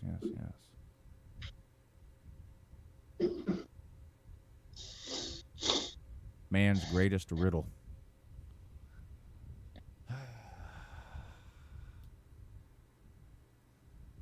What a great show. We need to never clarified with you on this whole stump the chumps thing idea I had. Oh yeah, tell the people. I really like this idea. It gives a little punishment to one of us. Let's just be real, probably me. I'm willing to admit that. We'll give that to. I'll explain that one to him tomorrow. To stump the chumps. Yep. Okay. I like that, BBD. You giving them a reason to tune in. Yeah. A cliffhanger, as it were. Pinecone thinks we're high. Thank you for the super chat, Pinecone. He says, puff, puff, pass, BVD and Lou. And then right above that, he says, are you guys high? Well, I'm high on life. So. I'm elevated. Does that count? He wasn't talking What? about your cholesterol, BBD, or your blood pressure. Blood pressure is not elevated, actually. Blood pressure is in pretty good shape right about now. What color is an orange? True or false? I don't know. What color is a grape? Multiple choice. Thank you for the super chat, expert. Great show. Still praying for college football. Yeah, aren't we all? Aren't we all? I called into Mark Rogers' show last night to talk about all this stuff. And at the end, he asked me, what do you think's going to happen or whatever? And I said, I don't know. I said, but I'm going to do all I can do. I said, I've been doing this all day, and as soon as I hang up with you, I'm going to do it again. I've been hiding in a dark closet all day, praying to the ghost of Herschel Walker. And I said, I know Herschel Walker's not dead, but his mind is gone. What about the ghost of Irk Russell? Well, that's what Mark said. Well, what you could pray to the ghost of Vince Dooley, he said. But no, I pray to the ghost of Herschel Walker. I know he's alive, but his mind is gone, so that still kind of counts. But I'm hiding in a closet, crossing my fingers all day long is all I can do now. I'm scared to check Twitter anymore. I'm scared to even look on my phone because I'm afraid I'm going to see some bad news. I'll make sure I don't. It's a good week for me to be busy. Because if I didn't have a lot to do this week to keep me busy and all I was doing was sitting around refreshing Twitter every 30 seconds today, I would go insane. So, Yeah, I'm glad I don't have that problem. Oh, Sleet is not in here. Celine Driver's in here, I think. Those two can attest to what a mess this garage is. But I needed an orbital sander, BBD, and I needed a router. Not an internet router. I'm talking about the power tool. I needed a handheld router and an orbital sander. So I was looking online the other day, and I was going to go to Lowe's and buy one. But I started cleaning out my studio here yesterday, which was sad to do. I mean, I feel like I'm retiring or something. I've got all these boxes out here, and I'm taking stuff off the walls and taking stuff off all these shelves and putting it in boxes. I feel like I'm retiring. I'm not. I'm just moving to the backyard. But I don't know. You're moving on up. I have a lot of memories in this garage, and they're not all just memories of being miserably hot. Like, I do have a lot of good memories in here. But anyway, so I was cleaning everything up. I went over to the other side of the garage where the real mess is, not where I film videos, but on the other side, and I was moving some stuff around over there. Guess what I found? Hard telling. An orbital sander and a handheld router. Shit. And then I was pretty sure, sorry. Found that cough too, didn't you? Sorry. I was pretty sure I had a circular saw. I just knew I had to look for it over there. I found two. Damn, I need one of those. Saws. So, yeah. So, anyway, I'm good to go with that. I don't have to go to Lowe's and buy $300 or $400 worth of power tools. Let me know if you find an octagonal saw. Wonder if Jordan Bowman knows what that is. I've been needing one of them. I found a board stretcher. You did not. Yeah. Those things are valuable. They don't make them anymore. They are. Lowe's, Home Depot, Ace Hardware, wherever you want to go. They don't make you won't find it. They don't make them anymore. Can you still get a Skyhook? Yeah. Or are they? Okay. Yeah. You still get those. Can't get a board stretcher. You get a stretcher board though. Yeah. Left-handed hammer. Oh, you know what I still have? You know, in high school, or any school, I guess, you got people that go out and raise and lower the flag every day. Mm-hmm. I have a key to the flagpole from my high school No, you, still. you do not. Yeah. You do not. No, I do. I kept it on the last day and told him I lost it. Key to the flagpole. Mm. BVD, tell Some these pretty- people where grits come from. I think a lot of them Like- don't know. Well, I mean, if they don't know, I'm not going to tell them. No, tell them, where do grits come from? They come from the South, and they also come from corn. Grits come from corn? Mm-hmm. Okay. So you knew that. Mm-hmm. So there's not a grit tree. Or anything Well, like that. it's really kind of debatable. You know, it could be a grit vine, Yeah. but I guess a vine's not technically a tree, is it? Now, I have two questions about water. You think you can It answer is. them? It is wet. Okay. It is? That was the first question. Okay. The second one, I'm not so sure about. Okay. Does water float? Depends. Is Chess Hall in it? I'm gonna say no. Just does water float? The water floats as long as Chess is not in it. Then it sinks. Are you sure? I guess actually it probably rises. Isn't that what floating is? Not necessarily. If I jump in the pool and I rise to the top of the water, am I not floating? You are floating at that point, yes. Once you have risen. Hey, that just gave me an idea. What? Now I'll save that for my You're save that for my church services. You're gonna next die Sunday. and come back 3 days later? You're onto something. You're gonna kiss the feet of a prostitute? Definitely not. Hmm. A stripper, maybe, but not a prostitute. Is there such a thing as a stripper? Is there such a thing of one that's not? Ooh. Disclaimer to any strippers that may be watching right now. Lou apologizes for that comment. I apologize. Hashtag And you- apologize to Lou. And you guys thought Lou didn't apologize. Oh, boy.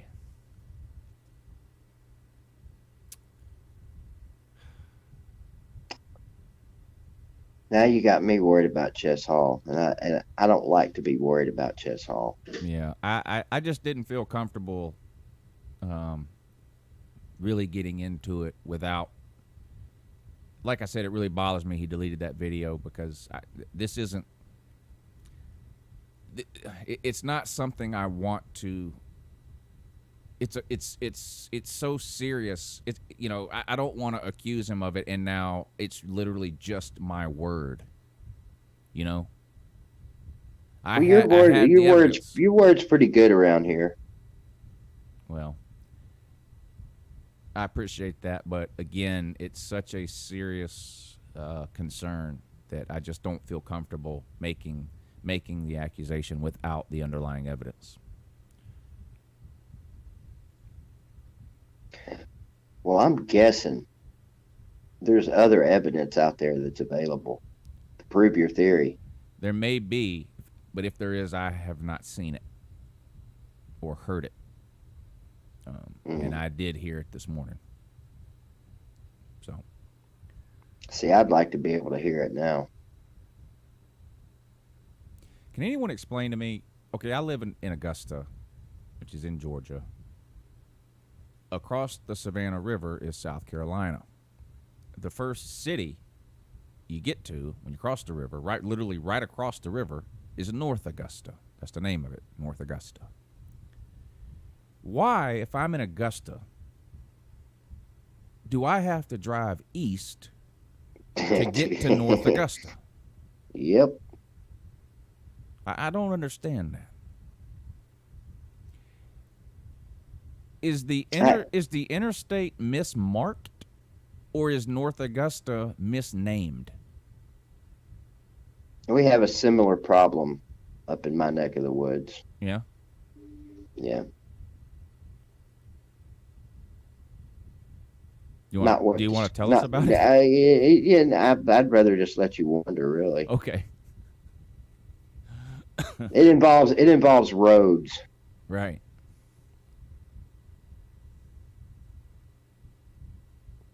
Right. Yeah, I just thought of a second road that has that problem. Are you gonna not? 81 is supposed to be a north and south road, but it pretty much goes east and west. Did you know that all even number I interstates swear run to east to Allah, west? I was just thinking the same thing. All even number interstates run east to west. All odd Yep. numbered interstates run north to south. I-95, for example, runs from the northeast Mm-hmm. to Florida. I-20 runs from the east coast all the way through Texas. And that's true for any interstate you want to name. Odd That's one of numbered those north to things south. that I remember what I was doing and where I was doing it when I learned that fact that you just stated. Yeah. Is this another one of those things that you're just going to let us wonder about? Or are you Yeah, going to tell us I where you would. were I, doing I it? remember I was alive and I was in a car Interesting. when this revelation came upon me. Yeah. That's very interesting. I wonder how many people listening right now just said, "Nuh-uh, he's lying." What would you say if I told you Florida got a 5-star to commit? I'd believe it. I read it on Facebook yesterday, and I didn't believe it. I had to go. I had to actually see proof. That's not something I'll just believe on word alone. I mean, I It can never believe happens. Florida got a 5-star.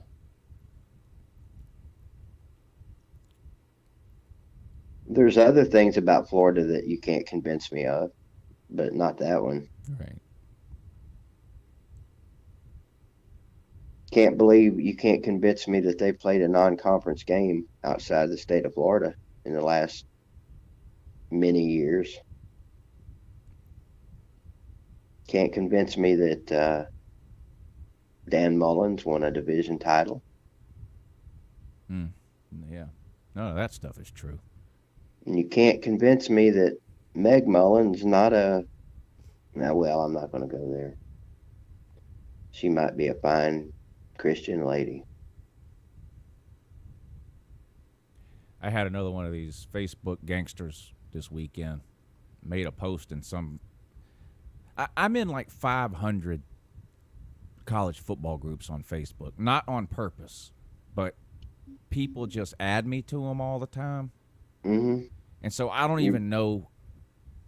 There's really only 2 Facebook groups I ever participate in. One trash talking group, and then one Georgia group. But I'm in like 500. But anyway. So I think it was Friday night. I pulled up Facebook and I had a notification from some sports group I'd never heard of. You remember our boy Jared Rifkin? The Vandy fan? Jared Rifkin, yeah. Yeah. He runs this group, I guess, or he's in it. He's a admin of the group or whatever. That might be why I'm in it. But I've never posted. I don't participate in it at all. Anyway, I get this notification and I pull it up and it's like Corey Broussard has mentioned you in a post or whatever Facebook tells you. So I click on it, and it's this guy I've never heard of before, Corey Broussard, and the post is that clown Uncle Lou in here? Well, I love attention, so I wasn't going to ignore that. No, why would you? So I left a comment. I was like, yeah, I'm here. Just message me your address. I'll send you an autograph or whatever you want, whatever it is, whatever you need. Just being a smart ass. And then I put a GIF of an oscillating fan. Anyway, turns out he's a corn dog, right? Mm-hmm. And he's on and on. Georgia sucks. LSU this, LSU that. LSU is winning the Natty again. I said, there's no way. It's not happening. He says, and Georgia's going 4-6. Well, I thought he was trolling, because who in their right mind believes either of those two things? I can understand being a corn dog and thinking you'll win the national title again, maybe. But who thinks Georgia's going 4-6? That's ridiculous, right? You would agree, wouldn't you? Oh yeah. So I said, this guy's got to be trolling. And so I put something like, ha, ha, ha, LOL, nice troll, whatever. I'm not trolling. I'll bet you $1,000. People do this all the time. They pretend they want to bet with you, and then they say some outrageous amount of money, thinking you're going to go, I'm not betting $1,000, and then they can say, oh, you're scared, or whatever, right? Yeah. I said, okay, $1,000. He was like, yeah, right. You don't have $1,000, whatever. He's, on and on and on. I said 2 bets, 500 each. Bet number 1, LSU will not win the national title, $500. Bet number 2, Georgia will not go 4-6. They're not losing 6 games. That's bet number 2, 500 each. That's $1,000. He said, okay, fine. I said, well, somebody's got to hold the money. I said, I know somebody that'll hold it. But I'm talking about you, by the way. Right. But he said, no, if I'm going to do that, we're going to send it to somebody I know and trust. And so he tagged another administrator in that group by the name of Brittany. Now, I know Brittany. Do you? From the Facebook groups? Well, no. Okay. Not unless it's the same Brittany that I see on here. She's a Tennessee fan. I'm not going to say her whole name, but some of y'all might know her if you're in the Facebook group. She has her name. She lists all 3 names on her Facebook page. Brittany N.H. is her initials. Anyway, I've known her for a long time through the Facebook groups, and he mentioned her. And I said, okay, fine.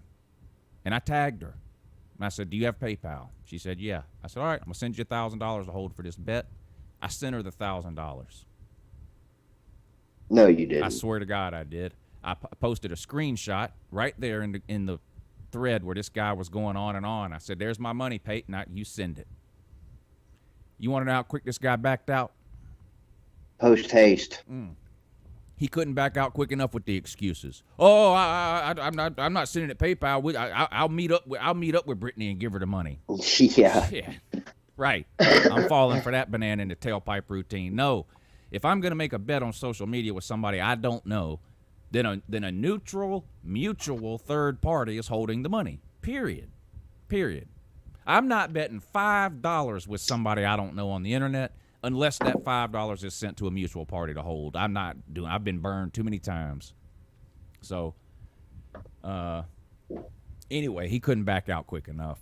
Then he got mad because he was embarrassed, and everybody else that was in the group by this point was in the thread laughing at him, basically, for backing out of the bet. And, of course, his next move, you already know what his next move was. I don't know why people keep doing this either. You wouldn't be laughing if I showed up at your house and knocked on your door and whipped your ass. So you know what my next move was? I type. Give him the address. Here's my address, buddy. Come on down. This was Friday. He's not here yet. So every 12 hours. No chance he's going to the bank to get that grand to bring with him to the door, is it? No. Okay. No. Yeah, same amount of chance that he's coming down here, which is 0. So every 12 hours, 7 a.m., 7 p.m., since this happened, I make a post in that group that says, 48 hours, still no sign of Corey Broussard. So anyway, Corey, if you're listening, and I'm pretty sure that you are because you made about 100 comments about different videos I've done. So I know you're watching and listening. Good morning, sir. You saved yourself $1,000 by being a bitch-made pussy and backing out of that bet. Yeah, I'm not going to say what you saved by not showing up here, but I think you know. But anyway, good morning, sir. And listen, the invitation is open. Let's wrap it up, BVD, so I can go. Sounds good. Whatever I need to do. I got some driving to do. Messed me up. Got irritated here at the end of the show. Anyway, wait a minute. Keep us updated via Twitter. Brian Back, thank you for the super chat. If I hear anything or whatever, I'll make it known. I'll tweet it out. Slim Shady, good to see you, sir. He says, in that sense, Tennessee seems more intelligent. If you drive west from Memphis, the next city you hit is West Memphis. I say that makes sense, but the whole driving east from Augusta to get to North Augusta is just discombobulated. Yeah. Anyway, appreciate all of you tuning in this morning. Remember, based on what your belief system is, continue to either do your thoughts or your prayers about college football. Be safe if you can. Wear a mask if you can. Try to avoid large crowds if you can. Blah, blah, blah. The same old routine. And me and BBD will be back tomorrow morning for another edition of this can't miss hit sensation that we have going here, known as the Morning Show with Uncle Lou and BVD. And them's facts. Yeah, them's facts. BVD, you got a show tonight, or are you on the road traveling again? The plan is to be home in time for the deal. Yeah, last night you did a live show, but you were on Chess All Time, were you not? Must be. Yeah. Aren't we all? Well, you were supposed to start. Your show starts at 8:00. What time did you start your show? Oh yeah. I delayed it an hour and showed up early. Right. How about that for a conundrum? How about two lies, one stream? There you go. I'll stream at 8. No, you didn't. Then you said, "Well, I'll be an hour late," which would be 9:00. Nope, you started at 8:30. That's right. You made it as confusing as possible. We look forward to the same tonight. Y'all check out BVD TV tonight at 8:00. He'll be live for us on there. Appreciate all of you tuning in. BVD, tell these people good morning in that. Good morning in that. See how he tells you good morning? And two, in lieu of not having a good morning. Right. That would just be completely ridiculous. And while you're at it, have a good day. I can't go along with it. I'm going to stick with the have a good morning. Is that okay? It's worked for you so far. All right. Have a good morning. Yeah.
Out.